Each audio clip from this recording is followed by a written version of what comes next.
Hello friends, इस video में हम सीखेंगे कि जब active voice past perfect tense में हो तो पैसिव वॉइस में कैसे बदला जाता है। ऐसे सेंटेंसेस का पैसिव वॉइस बनाते समय हम पास्ट परफेक्ट कंटिन्यूअस टेंस के हेल्पिंग वर्ब हैड बीन का इस्तेमाल करते हैं और मेन वर्ब का थर्ड फॉर्म लगाते हैं, जिसे पास्ट पार्टिसिपल भी कहते हैं। किसी भी सेंटेंस का पैसिव वॉइस बनाने से पहले हमें यह पहचान करना होता है कि यह सेंटेंस किस टेंस का है। तो आइए सीखते हैं पास्ट परफेक्ट टेंस को पहचानना। पास्ट परफेक्ट टेंस की पहचान यह है कि इसमें सब्जेक्ट के बाद हेल्पिंग वर्ब हैड और वर्ब का थर्ड फॉर्म आता है। अगर आप अपनी इंग्लिश मजबूत करना चाहते हैं तो कोई भी सेंटेंस अगर इंग्लिश में मिले तो उसका हिंदी अर्थ निकालना आपको आना चाहिए। She had won the match, वह मैच जीत चुकी थी। They had delivered the package before I got home, मेरे घर आने से पहले उन्होंने पैकेज डिलीवर कर दिया था। I had made other plans for our lunch date, हमारे लंच डेट के लिए मैंने अन्य योजनाएं बनाई थी। The meeting had already begun when I walked into the room, जब मैं रूम में गया तो मीटिंग पहले ही शुरू हो चुकी थी। The event had already concluded so we missed it, कार्यक्रम पहले ही खत्म हो चुका था इसलिए हम उसे मिस कर दिए। आइए अब एक्टिव वॉइस के सेंटेंस को पैसिव वॉइस में बदलते हैं।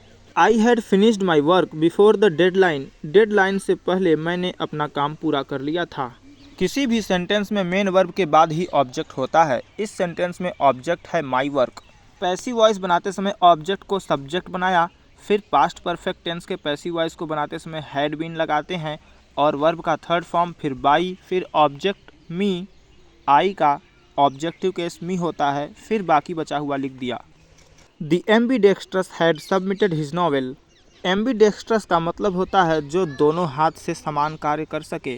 इसका मतलब है कि अगर कोई बाएं हाथ से और दाएं हाथ से भी लिख लेता है तो उसे ambidextrous कहेंगे। इस वाक्य का हिंदी मतलब है कि द्विहत्थी ने अपने उपन्यास को जमा कर दिया था। मेन वर्ब सबमिटेड के बाद आने वाले ऑब्जेक्ट हिज नोवेल को हमने सब्जेक्ट बनाया, फिर हेल्पिंग वर्ब हैड बीन और वर्ब का थर्ड फॉर्म सबमिटेड और तुरंत बाई, फिर object the ambidextrous. Traditional verbs को पढ़ते पढ़ते ऊब जाने के कारण इस बार मैंने सोचा कि कुछ नए वर्ब्स को शामिल किया जाए सेंटेंसेज में। She had chuckled at the funny story. Chuckle का मतलब होता है मुंह दबाकर हंसना, जिसे लाफ का सब्स्टिट्यूट कहा जा सकता है। इस सेंटेंस का मतलब है कि वह मजाकिया कहानी पर मुंह दबाकर हंसी थी।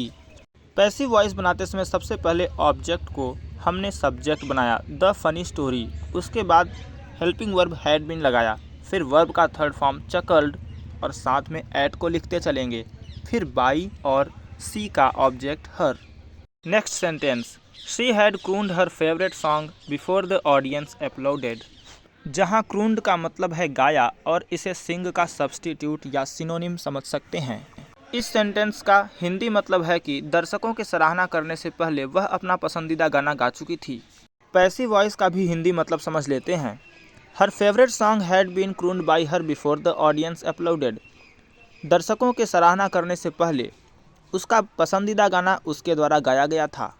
इस सेंटेंस का पैसिव वॉइस बनाते समय सबसे पहले मेन वर्ब क्रून्ड के बाद आए ऑब्जेक्ट हर फेवरेट सॉन्ग को सब्जेक्ट बनाया, फिर हेल्पिंग वर्ब हैड बीन और मेन वर्ब का थर्ड फॉर्म क्रून्ड और तुरंत बाई, फिर ऑब्जेक्ट हर, उसके बाद बाकी बचा हुआ बिफोर द ऑडियंस अपलोडेड।